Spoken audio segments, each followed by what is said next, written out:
Hey YouTube, today starts the Ultra Unlock Paldea event, so I'm going to go over the event details and most importantly I'm going over the Pokemon to see which ones you need to focus on for catching and whether they are useful in Great League, Ultra League, or Master League. So the event runs September 10th, Sunday, 10 a.m. to Friday at 8 p.m., so a few days there.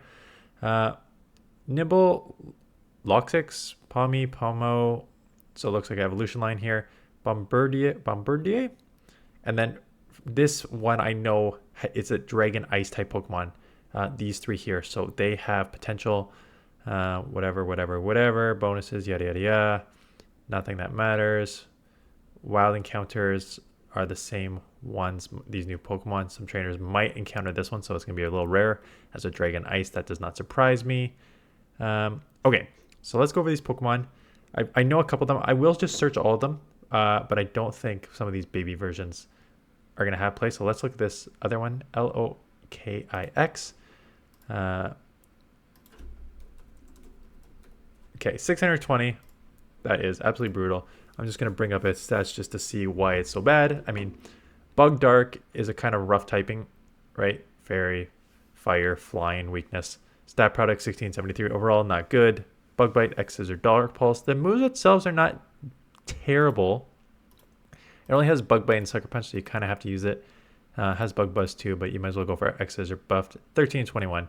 Yeah, I think just between like the just terrible stat product, okay-ish moveset, but bad stat product, bad typing, just not going to work for Great League. I can't imagine it's going to work for Ultra League either. So let's go to this evolution line. I'll go to the second version too, Pawmot, because you never know in the Great League. Like sometimes these second versions have better ones, but it does not look like it. But the Pawmot has 368. So it is a electric fighting type, weak to fairy, ground, psychic, resist steel, rock, electric, dark, and bug. Okay, so you summon unique typing, stat product, 1539. So electric already has so much nukes though. I mean, the problem is that the stat product is terrible, but it's very attack heavy, which you would expect in an electric Pokemon. Spark, close combat, wild charge, double nuke.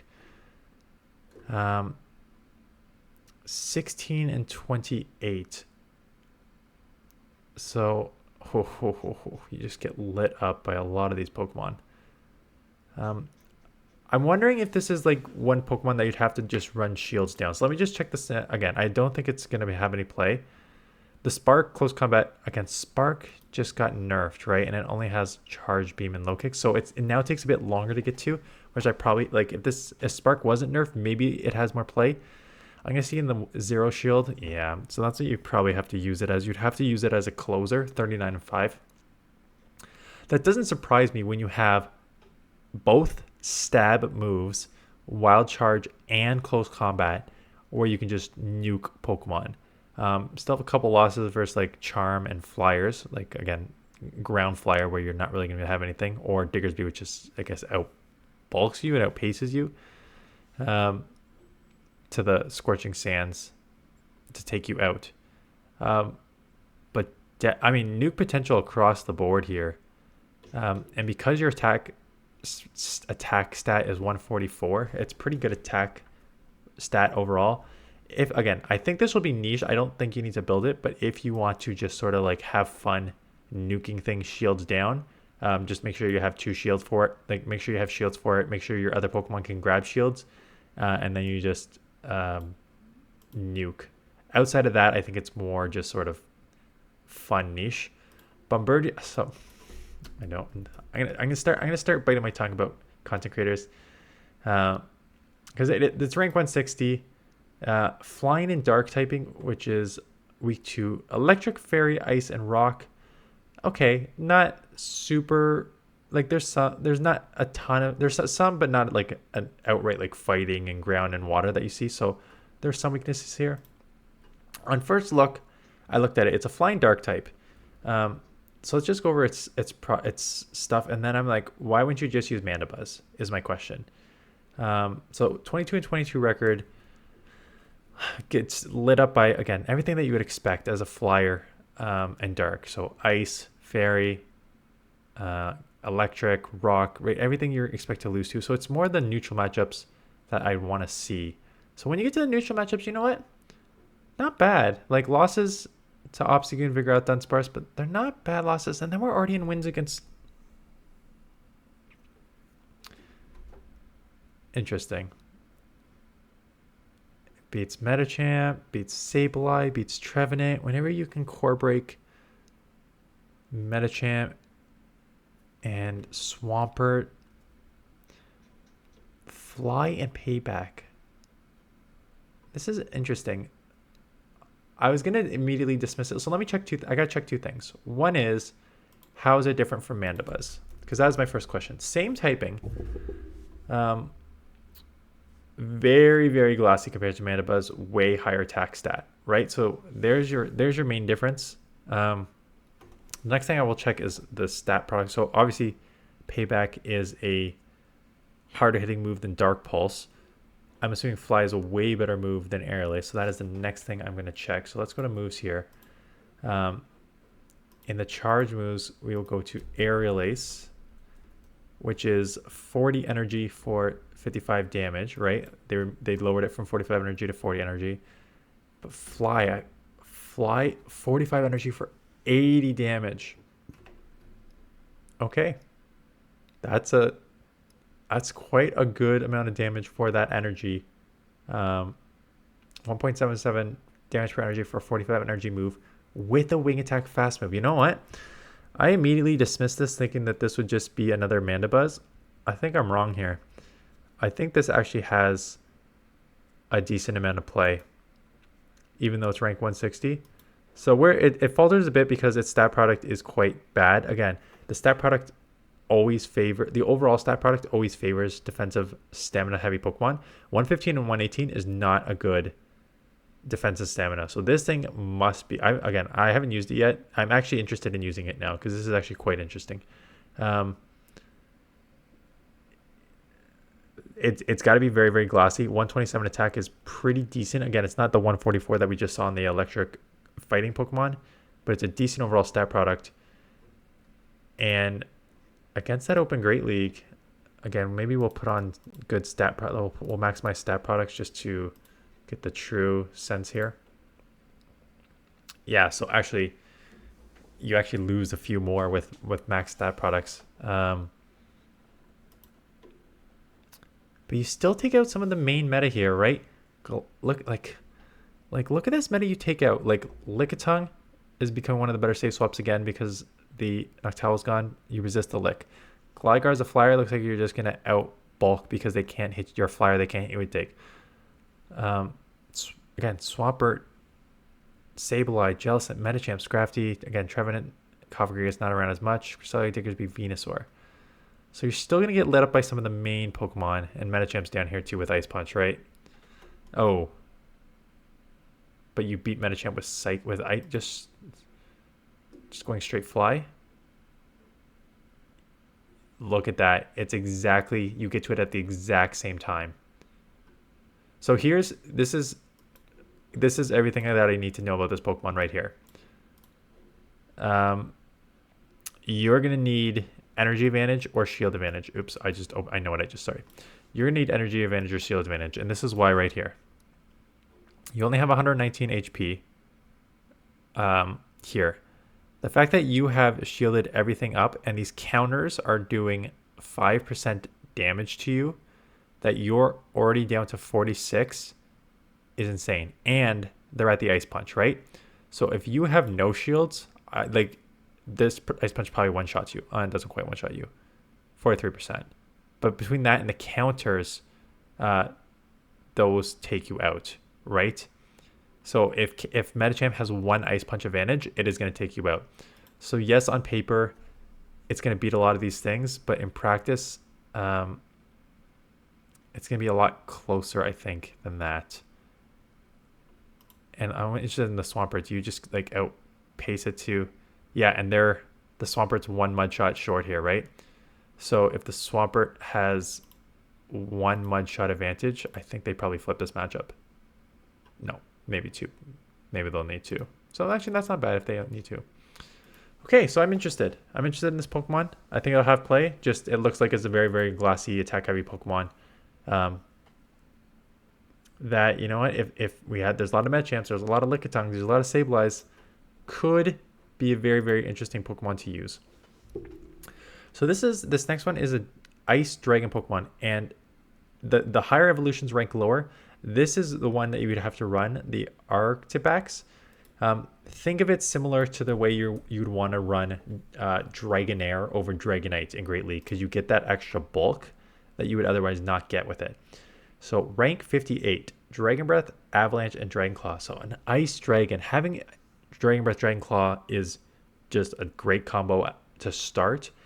Having Avalanche as a dragon is great. Unfortunately, not the only drawback, but the main drawback of an Ice is you're now weak to Counter and Rock, which adds, and Steel. Not a ton of like tons of Steel moves, but Fighting and Rock, there's a lot of that in the Great League. So if we look at the rankings here,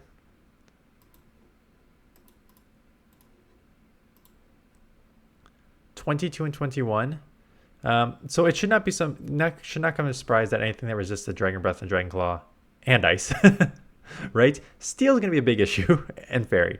Steel, not Fairy in general, but like Fairy Ice, and then Steel is going to be a big issue because they will just resist every single move. So that's not good. Fighter, again, adding that fighting weakness is going to be rough too. And then Rock, right? So those are just your main weaknesses. So I don't really care too much about like the main weaknesses. It's those sort of like neutral matchups. So you got to obviously cover your Fighter. You obviously got to cover your Steels and your sort of like Fairies there. It's the neutral matchups I'm more interested in. Where just like, so Lickitung, close. All these close matchups, like this is what I like to see. Lantern, makes sense as a dragon. You're going to resist Spark. I'm surprised you only beat it 613. Huh. Because you're a dragon, so you resist Surf and you resist Thunderbolt and you resist the Spark.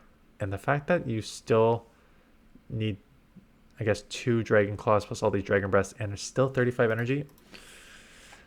It's not bad. It's not good, though.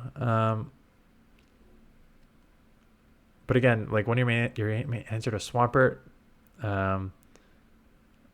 looks like you're just going to outpace Diggersby. I'm wondering if this requires an Ice type. Yeah, bait and a nice move, though. That's what I'm worried about. And if you only have Ice...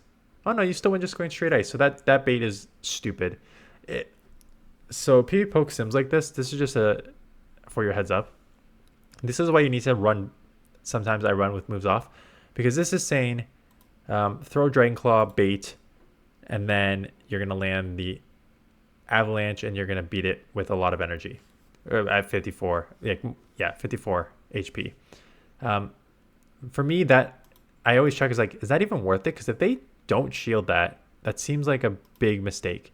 So I just run like, okay, going straight Avalanche. They will get an extra Mud Shot through, but you will land that Avalanche there. So it's just smarter just to go straight Avalanche. So yes, that is a straight win, just going the straight heavier move.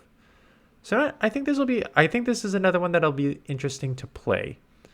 Again, lots of Steel, lots of Fighters, and having to counter both Steel and Fighters is a little tricky. Like on first, and a Charm, like Charm Ninetales, right? So you can't even just go straight. I'm trying to think like what you'd beat with this. So you can't just go straight Metacham to beat these because Charm Ninetales would then make you double weak to Fairy. So you'd have to have something that could beat. So I'd probably I'm just looking at like Swampert makes sense just as a safe Swampert. I'd probably just go 2 safe things for overall. So this with Swampert and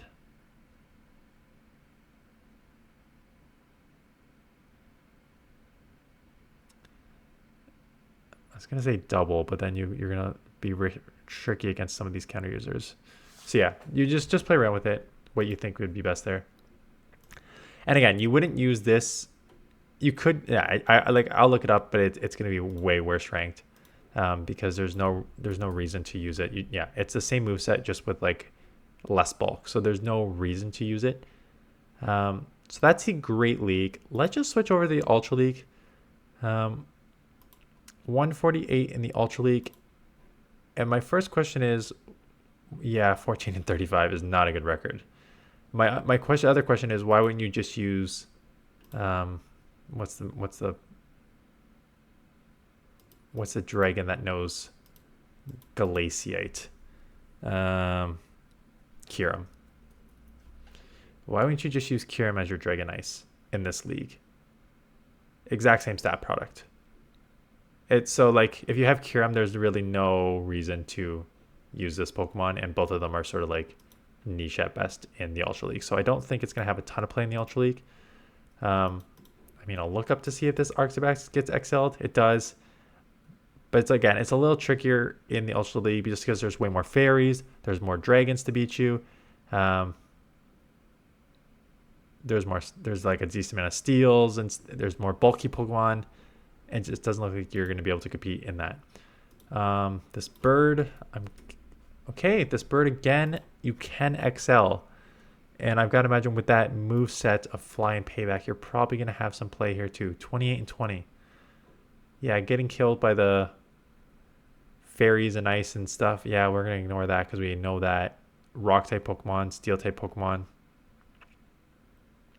Oh yeah, Kabalion. Kabalion's going to be tough because it's Steel and Fighting, so it actually resists all your movesets.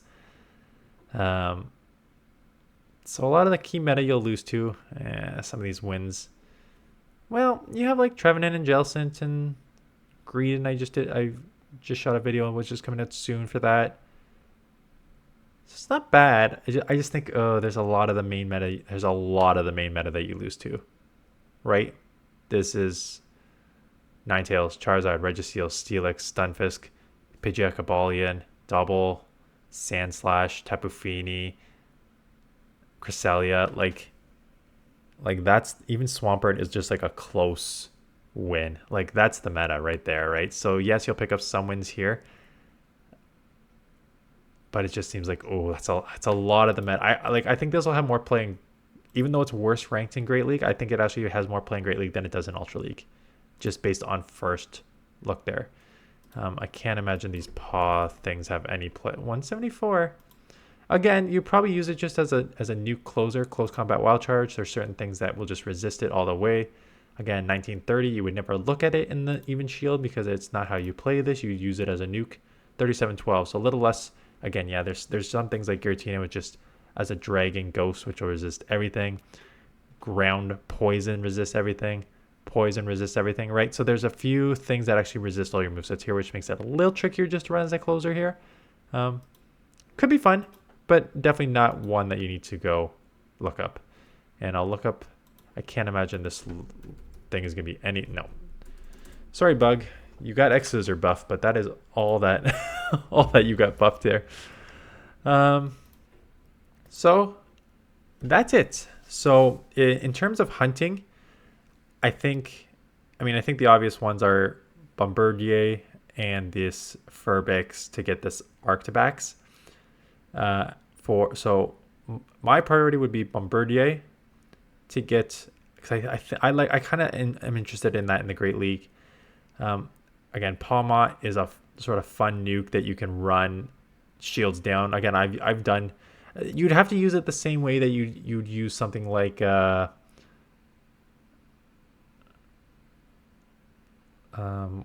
Zangoose almost, or like a Primate with close combat. Like you're just using it as like full nuke potential, knowing that you're not going to do much else with it. But yeah, so these Pokemon in here is what you're sort of looking for in terms of like being able to do stuff in the Great League and Ultra League. What I'm worried about is when we're talking about wild encounters, you're only getting these 2 wild encounters, and then maybe some trainers might even get this. Some trainers might even encounter the following. That's not what I like to see, which also means that the bird is either 3-star raid locked. 3-star 8 lock, and then maybe in eggs. So in terms of actually being able to get these Pokemon, I expect a lot of Pawmies, but in terms of getting these Pokemon, I think it's actually be a little trickier to actually get them. So and raids, again, raids, your raid IV locked, right? So you're gonna have that floor. That's not great for. That's not great for Great League. But again, if it's not, if it's a non-Excel Pokemon, that sort of like 1 level difference, 1.5 level difference is not substantial. I've done a PV poke, not a PV poke. I've done a top, I mean, it was PV poke, but I've done a IV analysis, and basically the analysis basically said, if you're in the Great League and you're like 1.5 level difference, so the difference from like a 12, 15, 15 Bombardier to like a 0, 15, 15, sure, there'll be like a matchup here and there, but for the most part, you're winning what you're supposed to win and you're losing what you're supposed to lose, right? There's not a lot of like, oh, the IVs cost me like 10 matchups. It's like, no, you're gonna beat the stuff you're supposed to beat. You're gonna lose the stuff you're supposed to lose to. Maybe you're gonna like, there'll be like 1 or 2 flips based on like just bulk, but outside of that, for the most part, you should be okay. So doing raids for this might not be terrible, even with those IVs. It's just that I gotta imagine that we'll see how rare the encounter will be there. But anyways, like I know the people who have friends in New Zealand have already posted some, so I'll see what I can get. Again, it is not Great League. I don't think any of these really have play in Ultra League, so I'll focus on Ultra League now, and then maybe when Great League comes back around next time, I'll see what I can do with these Pokemon. But that is it. Thanks for watching. I'll see you guys in the next one.